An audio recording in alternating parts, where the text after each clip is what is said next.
Fushata për zgjedhjet lokale e nisur me 13 shtator po zhvillohen kryesisht në një atmosferë të qetë dhe të moderuar. Qytetarët po ndjekin me vëmendje aktivitetet e partive, të prezantuara në forma të ndryshme, qoftë përmes takimeve të mëdha, por edhe në grupe të vogla. Sipas mendimit tim janë shumë të qeta dhe të moderuara janë. Nuk po shoh etiketimin mes partive, jo ofendime. Programat janë pak megalomane si i prezentojnë, po është përse që jetë jenë të rregullta, jenë fair, edhe të përfiton qytetari. Si shet ndoshta me 4 vitet e kaluara? To po m'duket më të moderume janë. Më reale, po m'duket më reale.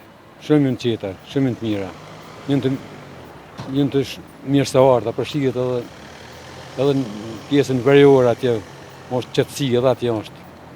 E një tjetër qytetar thotë se në Gjakov fushata po shkon shumë mirë.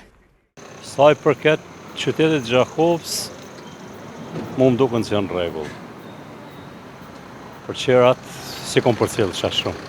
Në 16 ditë të para të fushatës elektorale në komunën e Gjakovës nuk është raportuar për ndonjë tensionim të situatës.